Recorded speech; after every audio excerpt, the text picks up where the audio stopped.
qui me gêne dans cette performance, c'est que, ok, la victoire est là, les 3 points sont là, mais c'est que collectivement, dans l'expression collective, on sent pas encore de progrès. T'es en août, Jonathan. Attendez, les gars. Et cette équipe-là, en fait, ce qui me manque, en fait, c'est pas que, tu vois, qu'à la rigueur, une équipe qui est censée être programmée pour l'Europa League soit pas en forme. Alors, en août, je peux le comprendre. Mais ce qui m'inquiète un peu, c'est que je vois toujours pas de plan de jeu. Alors, je vois le système qui favorise certains joueurs. Je pense que Darder rayonne plus que l'année dernière à ce poste-là. Mais ce qu'on voit pas, c'est quelque chose, tu vois, une ligne directrice et un fond de jeu. Il n'y a toujours pas de fond de jeu. Alors, on va être patient, on va attendre.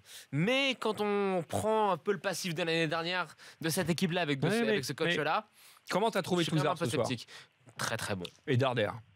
Pas très très bon. Darder un peu transparent. Pas très très bon. Convenir, après, un peu transparent. sur la ligne de 3. Mais Touzard, j'ai trouvé excellent. C'est même lui qui fait la faute, je crois. Sur la ligne de 3, t'as 2 nouveaux. Moi, Traoré, je trouve qu'il est top. Alors, Fekir derrière, qui enfin à son niveau, il est plus qu'excellent. Enfin, je pense qu'il est affûté. Il a eu un petit coup de mou dans le match. Sa convocation de l'équipe de France à la fin du mois. Ouais.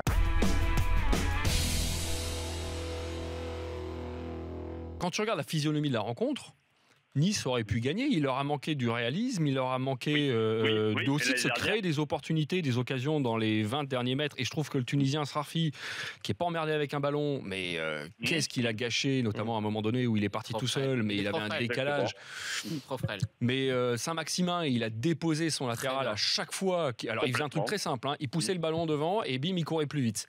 Mais il était intéressant aussi sur ses remises, sur ses centres. Pléa est là, mais voilà, il a manqué du réalisme. Il a manqué des occasions, il a manqué Balotelli aussi un peu. Ce qu'il a surtout manqué à Nice, ça m'étonne que vous ne le mettez pas en lumière, c'est le point le plus important, c'est que Paul Bass n'a jamais été remplacé, que cette charnière est incroyablement naïve. Le Nantais soit pas mal, mais le Marchand, la complémentarité, je la cherche encore.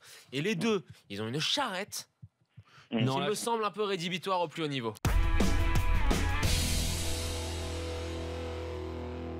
Ce que je constate, c'est que Giroud, encore une fois, il rentre, il marque, voilà. C'est le sort de Giroud qui pose question. Parce qu'il pose question par rapport à la sélection nationale chez nous. Et que son rendement ne faiblit pas malgré le temps de jeu qui lui est accordé. Et il doit y avoir quelque chose. Bon, évidemment, Alexis Sanchez n'est pas encore parti. Il va savoir s'il va partir. On ne peut pas comparer les deux. Maintenant, il y a abondance de biens dans cet arsenal-là. Lui, il a fait un choix, c'est de rester. Donc il faut qu'il assume aussi les choix de son entraîneur, c'est aussi simple que ça.